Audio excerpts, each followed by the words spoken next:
Hi, and welcome back to the Smart Driving Cars podcast. We appreciate you taking the time with us.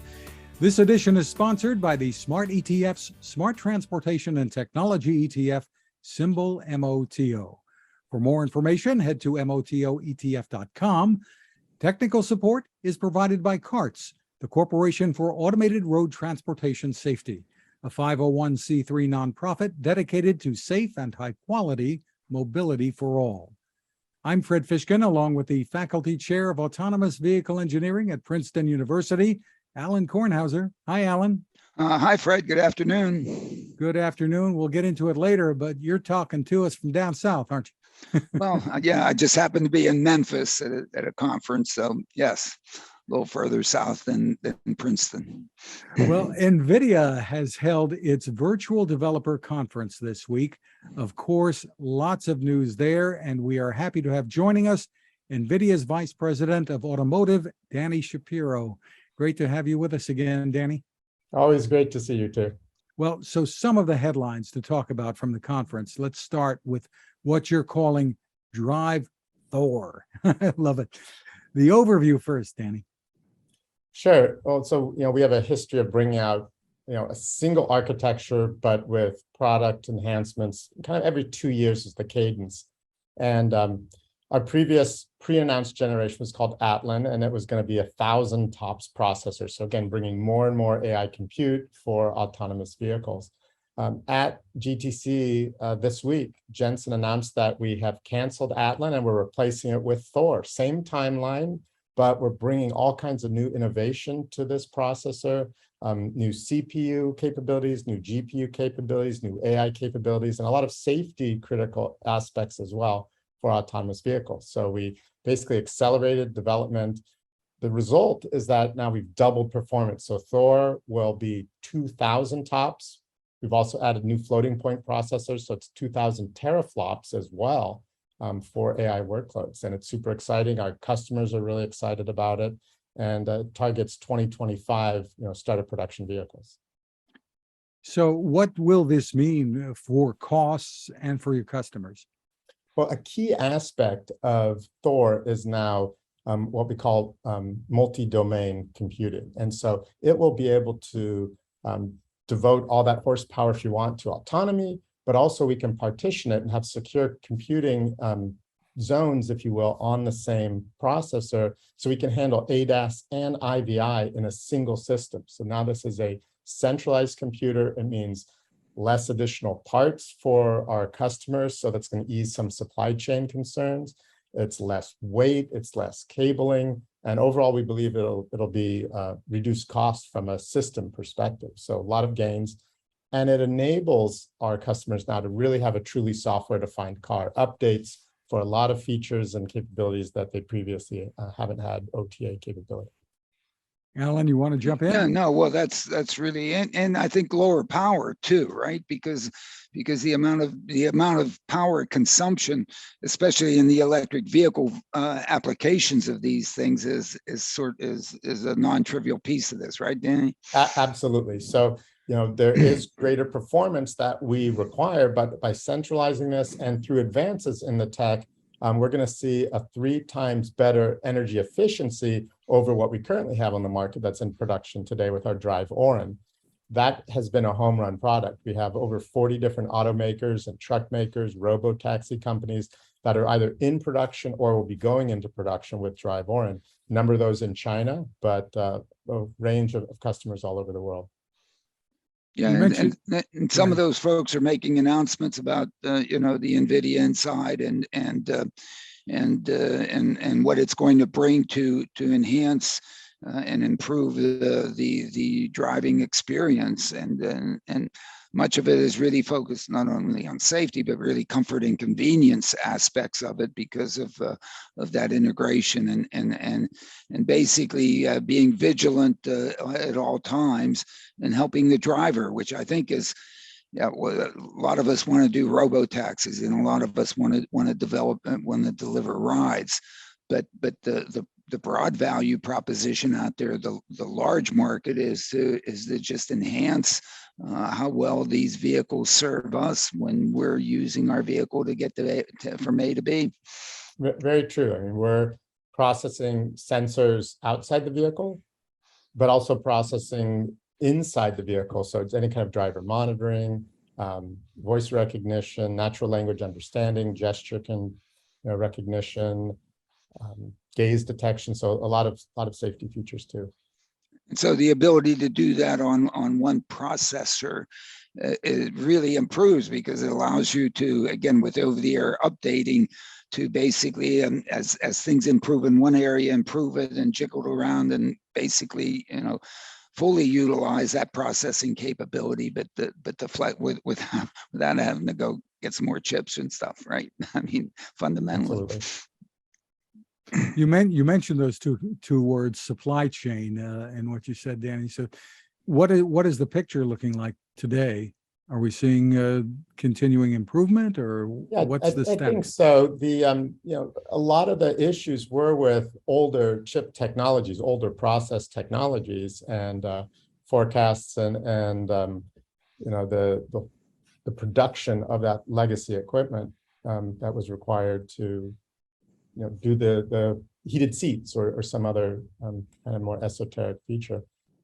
So by bringing a lot of these different functions into a core computer, we'll be able to reduce reliance on so many different components that are in today's cars. Insulate yourselves from the situation that this should develop in the future, I guess, again, right? Mm-hmm. Well, So maybe not insulate NVIDIA, but have the OEMs insulate themselves from having to, who knows what legacy computing, whatever that they needed for,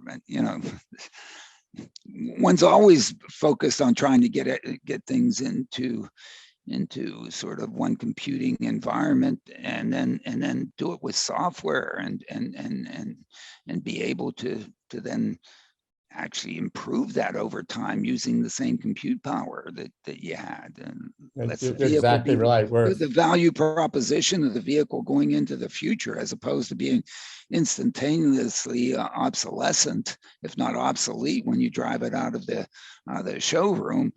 One always wants some more compute power, but in fact, a lot of the advancements come from improved software that in the utilization of that compute environment. So, and that can be, that's the over-the-air updating. So everybody's going to that, aren't they? Or all your customers, right? I think we work with forward-thinking automakers who understand, and we have a shared vision, exactly as you described.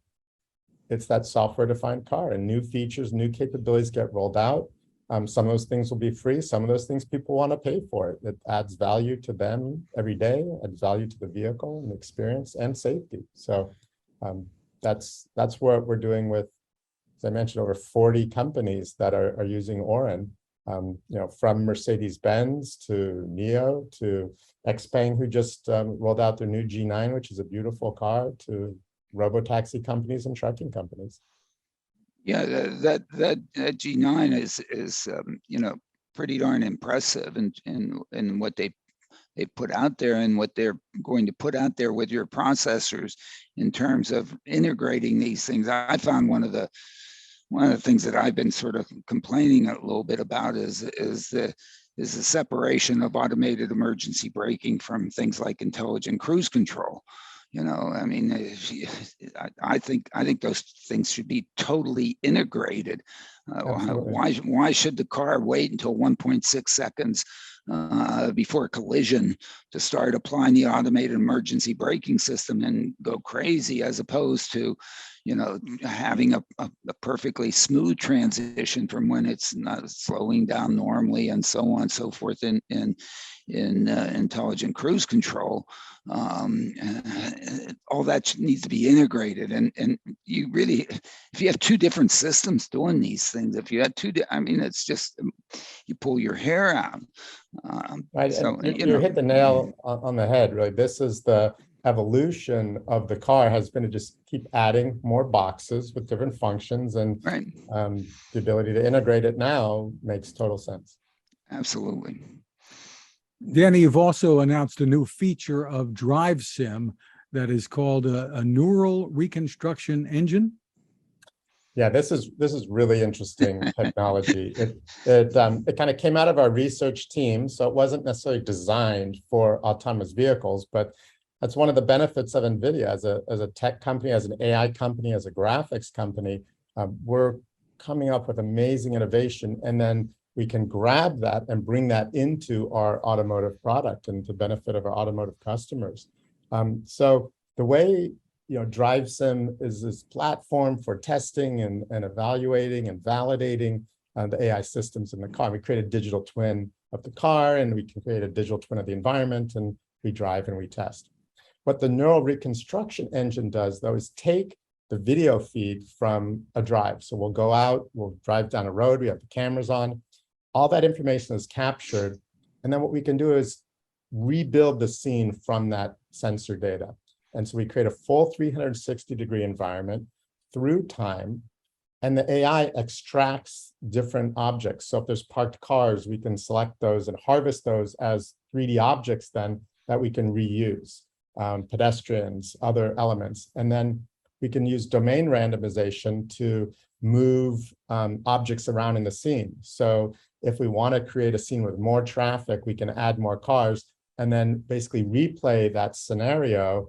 And now there's more cars in the scene. And how do we respond to that? Is a car pulling out? Is a child running across the street? Whatever it is.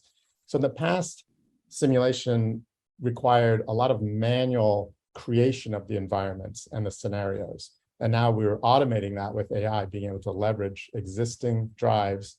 And it's one of these things you really have to see it to believe it. It's quite astounding. So in the keynote and on YouTube, we've posted some demonstrations of Drive Sim with the neural reconstruction engine. And it's pretty mind-blowing what it can do. And then it also helps developers, they can change the sensor configurations, they can change the sensor positions, they can do all kinds of experiments, test it in simulation, and then bring the best one out to the road. Yeah, well, I guess one of the things that I've always loved about you and NVIDIA was not only what you mentioned, but also as a gaming company, which is, I guess, where you really came from, if I go back or something like that. But if you look in gaming, all these things were all sort of fundamental things that one put together to be able to create those situations. Maybe certainly not as far as you've not taken it, but coming from that being part of your DNA, I think we've always. Many times we've discussed that that's really fundamental. Being able to do this is absolutely fundamental to the testing, okay? And when one does this, one doesn't have to do this in real time. One can accelerate the time in which one does this, so that in fact one is going through thousands, whatever, how many X scenarios to really, test the darn thing out and somewhat stress test it, go to the places in which, oh my goodness, we have a problem here, and then focusing on that. And the only way to do that effectively, to get to the, many of us thought that all this was going to be pretty easy, and certainly the first 80% was. And maybe the next 15% wasn't too hard, and the next 4% was a little bit harder, and whatever. But we're finding that, just like with computer graphics and real visual, it has to be really good, unless you say, hey, that's not real, that's whatever, the eye can, we can tell. And we're at the same point here with respect to certainly robo-taxis and driverless mobility. If we're going to pull the humans out of there from driving, the thing has to work A to B. Yeah, you're right. And this is where it has to, go. Yeah.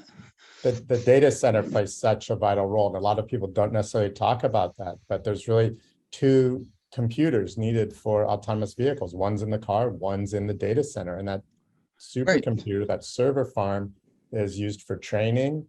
And we're using it now for the testing and validation. So in simulation, we can take a single intersection and run 1 million scenarios on that single intersection, and you would never be able to do that in the real world. You can't do that. And for the places in which, yes, there will be crashes, but guess what? All these vehicles are going to collect the data from that.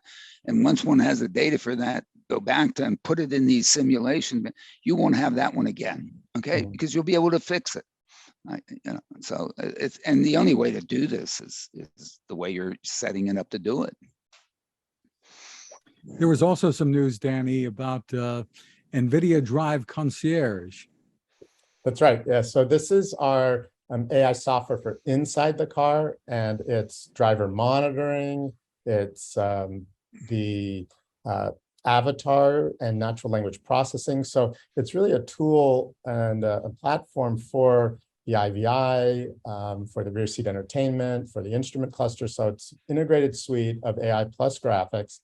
But what's really cool now is that we've integrated that into Drive Sim as well. So we're not just doing a digital twin of the outside, but now a digital twin of the inside. So one critical thing is that the physical designers of the car can be modeling and using their CAD tools, and the developers that are creating the content that will go on the screens, whether it's the instrumentation, whether it's the infotainment, whether it's passenger displays, we can build that in to the 3D model, and we can actually run hardware in the loop now. So that means we're testing the real software that's going to be running on the car, letting the designers and users experience it before the car is even made. So you can put on a VR headset, get in the car, and see what that user experience will be. And that's going to, I think, solve a lot of problems. You know, automotive designers kind of operating in a vacuum. They're working on their PCs, but didn't really have the ability to test the usability inside the vehicle, or how does this work with respect to where the steering wheel is, or where the vents are, or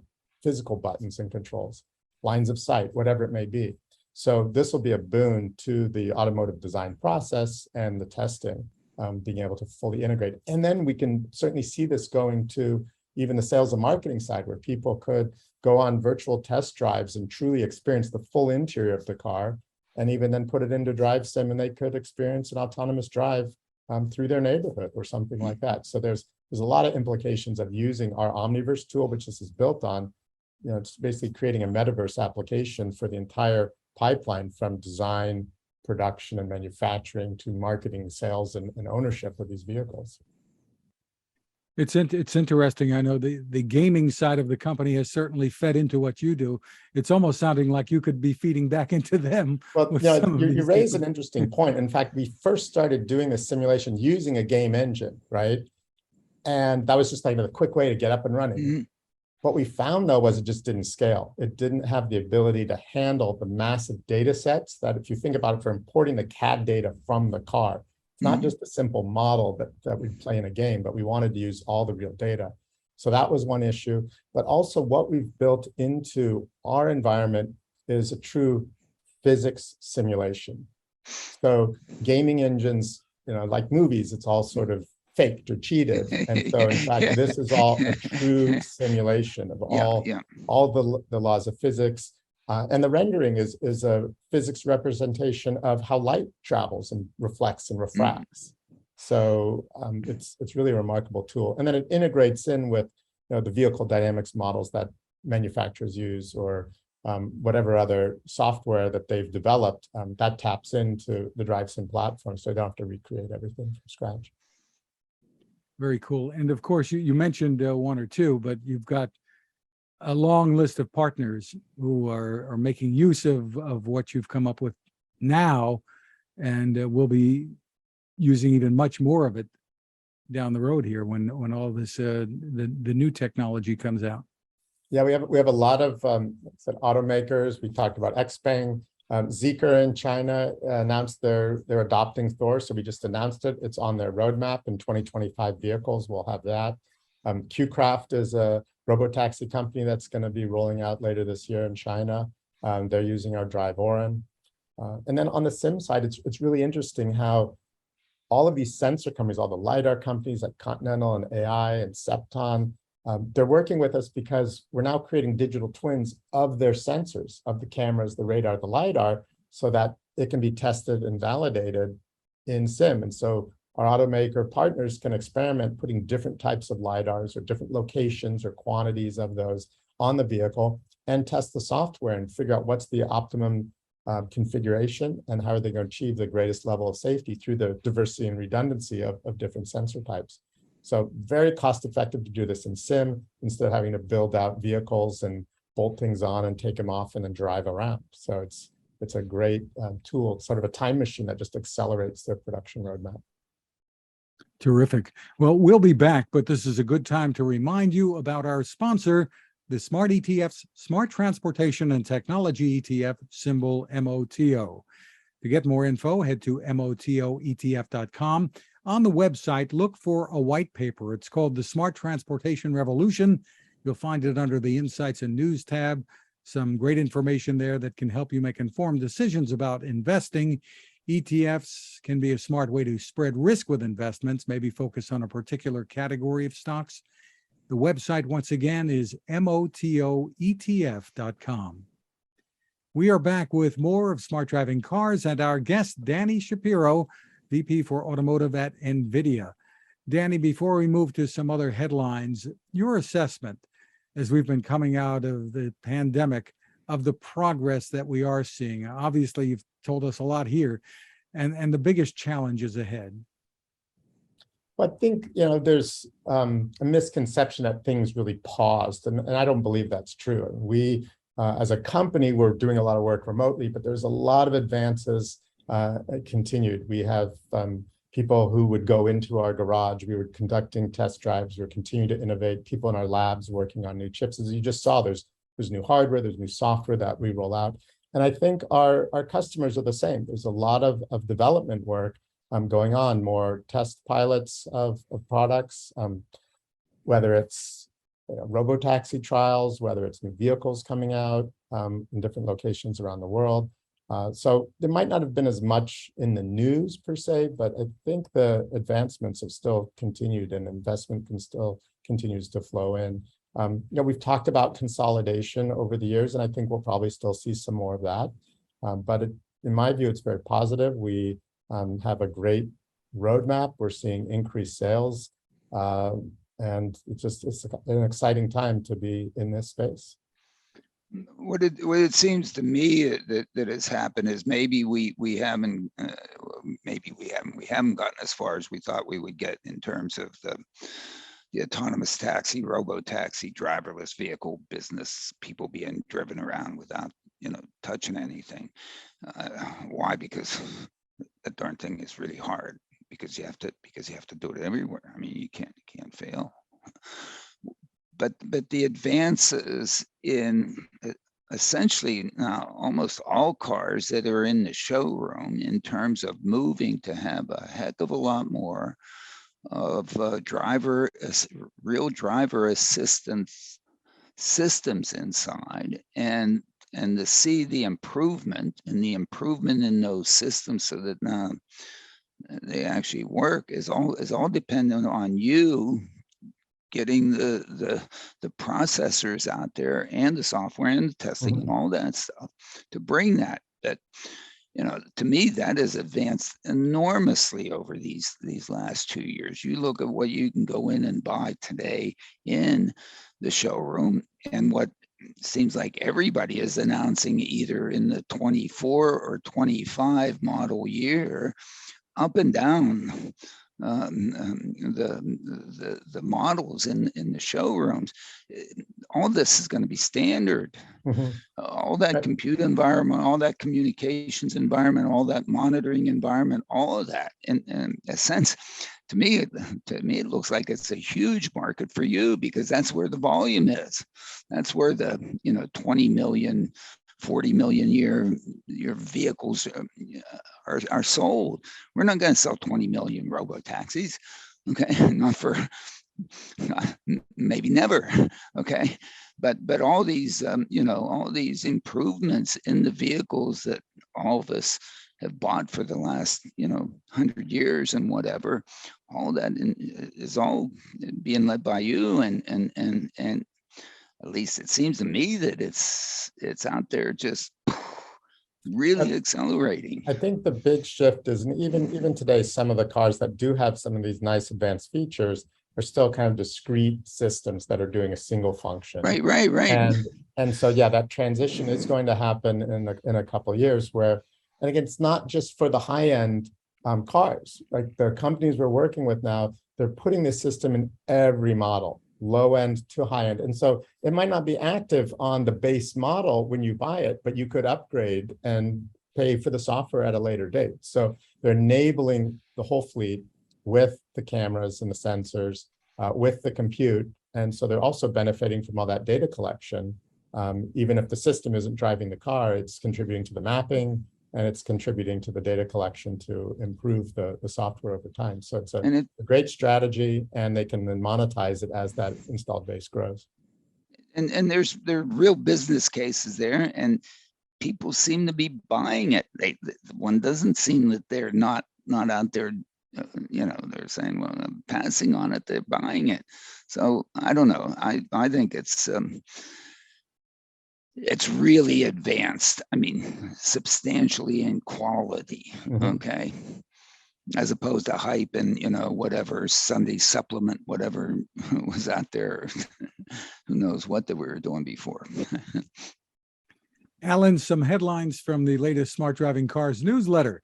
This week, the Biden-Harris administration announced that it's making $160 million available for smart transportation technology through a grants program here. I guess you wish it was more, but well, I guess I wish it was more. And it's of course focused.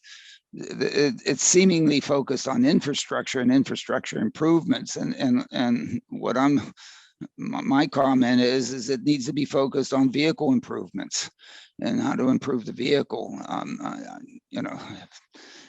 Yes, we need some help in the infrastructure, and some bridges need to be rebuilt. Maybe we need some tunnels, and maybe someplace we need a new lane, and maybe someplace we need to destroy some lanes and put them underground, or who knows what. But the real way to improve the surface transportation system is to improve the vehicle. And certainly, at least since DARPA, it's been obvious that if you want to improve this, you really want to improve the vehicle, and not sit there and create automated highways in which we have to now, who knows how many hundreds of thousands of miles of roadway we have to whatever. I mean, let's put the improvements in the vehicles, and really it speaks to what NVIDIA has been focused on, improving the vehicles. That's how you get improved safety. That's how you get improved equity. That's how you get improved affordability. That's how you get improved sustainability. Is really, I mean, the bang for the buck of addressing improvements in the vehicle is much greater than I mean, changing infrastructure. One of the fundamentals of transportation is that you have infrastructure, the way, and vehicles. And essentially, in all transportation, the infrastructure, the way, is the simplest, easiest, basic. Airplane, air, boating, water. Okay, you put this stuff in the vehicle. Roads, sure, build them, whatever, yeah. But where you get the bang from the buck is improving the intelligence and the capabilities that you put in the vehicles.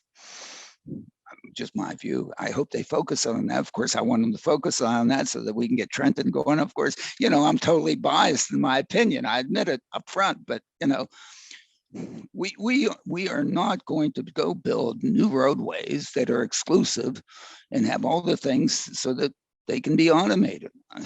That it didn't happen in 1939. It didn't happen in the 70s. It didn't happen in the 80s. It didn't happen in the 90s, and it's not going to happen in the 21st century. Alan, sorry, I guess I have an opinion. Well, that's what sorry, this Danny. is all about, isn't it? Danny, you are welcome to chime in anytime you want. No, Danny may not want to get in on that one, but whatever. whenever you choose, you're welcome to join. No, but that's why we appreciate what Danny's doing, what NVIDIA is doing, because the reason you want to take a person out of the vehicle is to be able to provide affordable mobility. Okay. And the only way you're going to do that is put the intelligence is to take the intelligence that NVIDIA is doing and have it do it. No, it's interesting though, and I agree with you to some extent. There's no way you can do the infrastructure for the world, but there are places where, and we have systems set up, it's called Metropolis, and this is our smart city initiative. So we're applying AI to locations where things can be monitored and information gathered and communications can be done to assist. So it might not be enabling full autonomy, but it could be used in a variety of different ways. I think some car manufacturers actually using systems inside the factory to guide cars autonomously. And they're doing that in parking garages as well. So there are some fixed use applications of that infrastructure, but I do think it'll be a huge challenge and expense to expand that to all of our roadways. Yeah. Yeah, of course, I agree. It's not all, and so on, but I guess anyway, I'm just trying to get them directed. The DOT has been focused on highways, not really vehicles. I mean, that was their mantra. That's their reason to be in, making sure the highways are safe and so on. And yeah, okay. But if you really do now have equity goals, and you do now have sustainability goals, and you do now have affordability goals, it seems to me that the way you address those guys is through the vehicle. I mean, otherwise the tab is more than, I mean, it's really expensive. Right. Alan, you have some more comments in the newsletter on reports that Aurora is floating a possible sale to Apple or Microsoft. We talked about this a little bit before. Yeah, we did, and yeah, I mean, it's kind of a shame, but one of the challenges for those companies is that they're still pre-revenue, and I guess, you know, one of the beauties of putting all the technology in vehicles that are bought in the showroom is that one could point to revenue today or really very soon that will then, you know, go and pay for the hardware and the development and whatever. Whereas, you know, some of the companies that are out there doing the driverless, they're still pre-revenue, and when one looks at the burn rates, I don't know what to say. It's challenging, and so at some point, one you know, if this is supposed to be a business, this is supposed to be producing products that people will improve their lives, and people will want to pay for and buy. I think it's not a public service that society is out there going to give away for free. And so, you know, at some point, some people are going to have to say, hey, you know, where's the revenue? I guess, I don't know. I'm sure Danny, you know, that may have crossed his desk every once in a while, and it should. This technology can and is providing enormous societal value and benefit to individuals who, you know, are willing to pay for it. And so it has to be a business, but some of this stuff is struggling. Poor Aurora. I mean, I can't imagine. Right. And I guess it leaves a company like Apple or Microsoft taking a hard look at, you know, if they are interested. Well, I don't know if they're, you know, who knows what, I mean, they've got their own businesses, and yes, they can dabble for a while, but at some point, you know, the reason we all, you know, we still can buy smartphones is because Apple was able to sell them. And when you look at what we pay for a smartphone, I mean, if you go back 15 years and say we were going to pay that for an iPhone, I would say you got to be crazy. But and then you got to buy a new one next year. Don't forget. But look, but the darn thing is enormously valuable. It provides me enormous benefit. Okay, I use it. I think everybody else does too. Yeah, nice business. Nice From Reuters- nice lemonade stand. You know, I mean, if Right. you're going to do a lemonade stand, lemonade's got to be good and people want to drink it. Pretty simple. From Reuters, a report in the newsletter on GM's Cruise developing its own chips for self-driving cars to be deployed by 2025. They're saying they want to bring costs down. You had some comments on that. Well, you know, one always has a make or buy. The fundamental decisions in business is make or buy. If your volume is low, to decide to make it yourself. I don't think I teach that at Princeton. Okay, I think that sort of puts you in the buy side as opposed to the make side, because you don't. It takes investment to make, and that investment has to be distributed over volumes. And if you're not doing the volume, then you better be a consumer purchasing and doing it with everybody else from somebody who can distribute that. I don't know. That has to be lemonade stand 101 or something. So I don't get it. I don't get it. But maybe I'm not GM, so therefore, you know, I guess they know what they're doing. Also, Bloomberg had a report that said Cruise, and you had some interesting comments here. Cruise expects to be able to arrive in a new city, record 3D maps, and begin offering driverless rides to passengers all within 90 days. By January 1, 2023, we're going to be operating in Trenton. Please come. Really?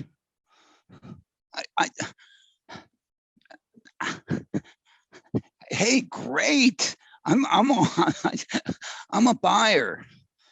I'm a buyer. Okay, we have customers here who could use that, who can improve their lives with that, and to do it within.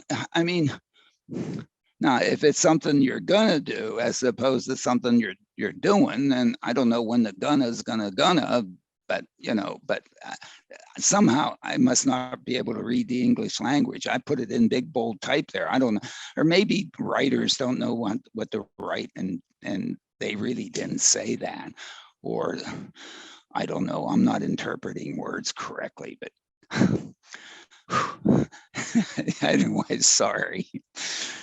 Tesla's holding its second AI day in a week in Palo Alto. Lots of chatter about the robot, not on your end. But yeah, I'm not a robot. There are other fan. things you'll be watching for. Yeah, I'm not a robot fan. I don't want to go ask a robot to shine my shoes. No, thank you. Robot, they'll give me coffee. No, thank you. We're beyond that.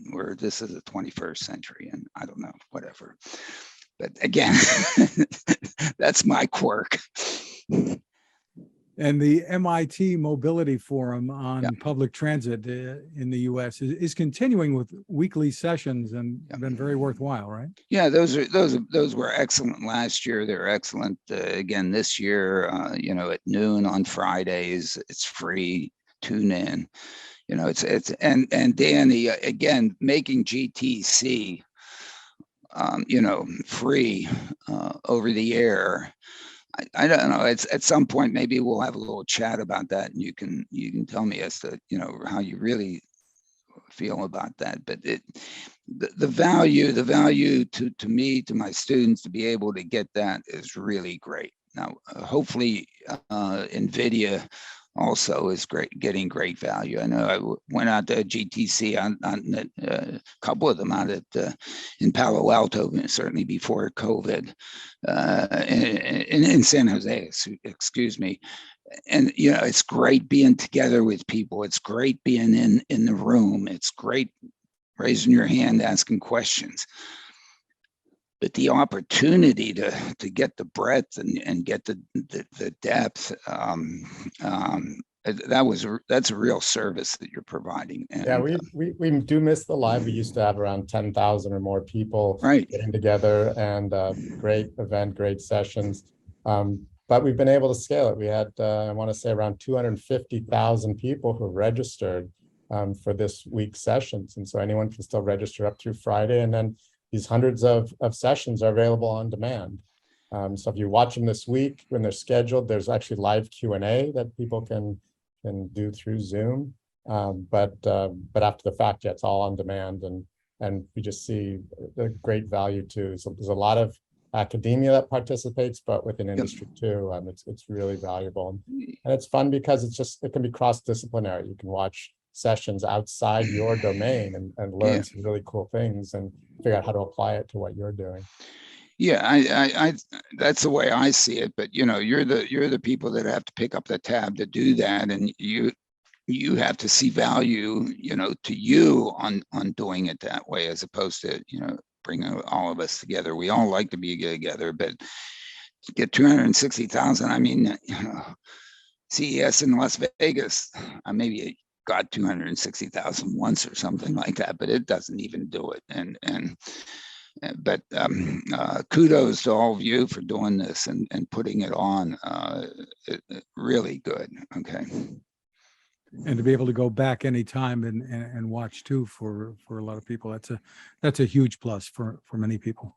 So finally, from The Verge, Alan, the NTSB wants a requirement that all new vehicles include technology to detect drunk or impaired driving. It is also recommending intelligent speed adaptation systems to stop reckless driving.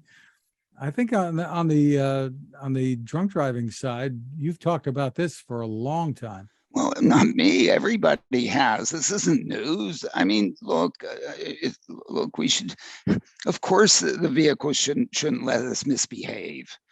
Okay, we talk about 90-some% of the crashes and so on having human involvement and so on. It's due to human misbehavior.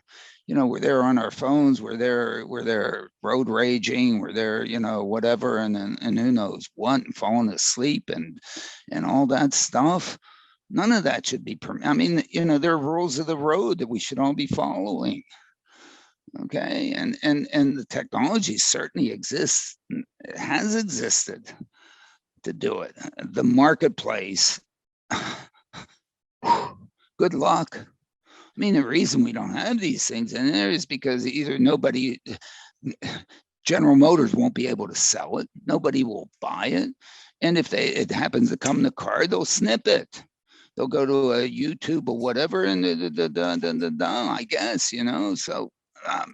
This is where I think some AI inside the cabin or monitoring how the car is driven can solve this problem very easily. Right? It can, and it could, and it should, and I sort of argue that all of these driverless, take your hands off, feet.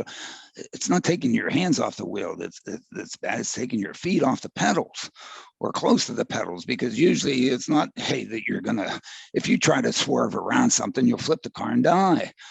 What you should be doing is hitting the darn brake earlier. Okay, but anyway, that's we won't go through that, but you in there, the misbehavior of individuals, you can see it in the speeds and highways these days, and then you read the statistics. And it's the deaths on the roadways. We're what 1.26 deaths per whatever number of vehicle miles. Where in 2011 we were at 1.97. There's been almost a 30% increase in deaths per vehicle mile, even with all the technology we put in there, and it's because I claim, without I'll go out there, I do claims without having data, but it's misbehavior of the individuals. It's like crazy out there, and so having more in the cabin to monitor, and basically, if you misuse one of the systems that you want to use to take your hands off or feet off, then the thing should just pull over the side of the road and say, okay, here, put on the dunce cap, stand in the corner, and until you bring a note from your mother, you don't get to use it again. I don't know. I mean, you almost need to go to that way, to those kinds of depths to get people to both appreciate and behave. But anyway, as you can tell, I'm not very good in sociology and psychology and stuff. So that's why I throw this stuff out there. But anyway, it's fun to chit chat about it. It would be interesting to see the reactions if you imagine a TV commercial where a reckless driver is not allowed to drive, and how they sell that. They can sell it to me or a family saying you were protected from this person, from that perspective, yeah, I suppose. Of course you want to do that, but look at what we do with people that get they get DWIs and multiples of them.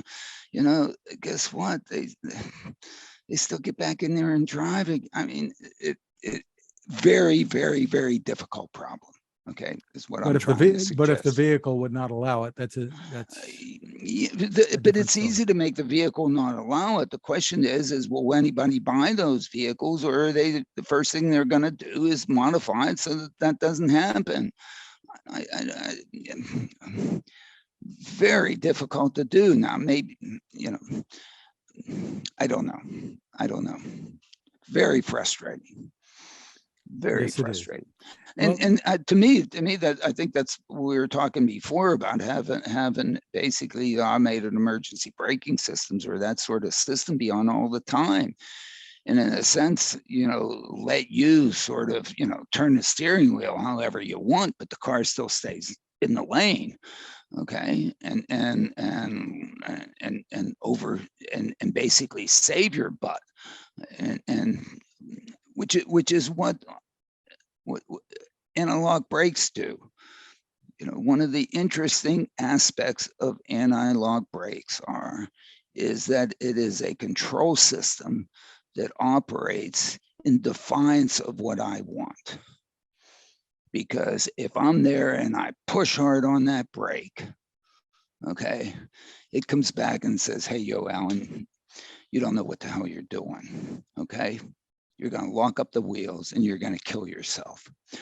I'm going to gently lift your leg up and I'm going to take the pressure off the brake and I'm going to pump them so that they don't lock up, and I'm going to save your butt. Okay. Now, of course, that's not what it does, but that's what it does.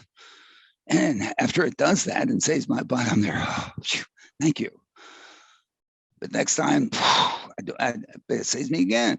Now, to me, that sort of same scenario needs to operate with respect to the automated emergency braking system and intelligent cruise control and whatever. And it should sense that there's a tight turn coming up ahead and reduce the speed and do all that stuff. And if I want to go fast, then force me to push the accelerator. But it should be out there trying to save me, which is, I think, the way it's being designed. Okay, which is great. And what does it need to do that really well? It needs NVIDIA processors, because those things aren't easy problems. And if I start to do this, maybe it should just pull over. And coming back to NVIDIA is a perfect way to come around the circle here. So anyway, we really want to thank you, Danny, for joining us once again, and congratulations on the continuing innovations that you and the whole team, the great team at NVIDIA, have been accomplishing. Thank you. Thanks so much. No, it's always great to talk to you guys and to get some unique perspectives, and we're happy to join you and share the technology with the world. And thank you. And we want to continue to try to inspire you to continue to do good. And it really is good. And congratulations. And thank you for putting on the whole GTC and making it available. It is a phenomenal resource, really. Thank you. Absolutely. Thank you to our sponsor, the Smart ETF's Smart Transportation and Technology ETF. The ticker symbol for the ETF is MOTO. You can find more info at motoetf.com. Technical support is provided by CARTS, the Corporation for Automated Road Transportation Safety, a 501c3 nonprofit dedicated to safe and high-quality mobility for all. You can find us at smartdrivingcar.com, on Anchor FM, Spotify, TuneIn, Amazon, Apple, Google, wherever you turn to for your podcast. You can get smart speakers to play us too. You can find my tech reports at techstination.com. I'm Fred Fishkin along with Alan Kornhauser. Thank you for listening, for watching. Please continue to stay safe.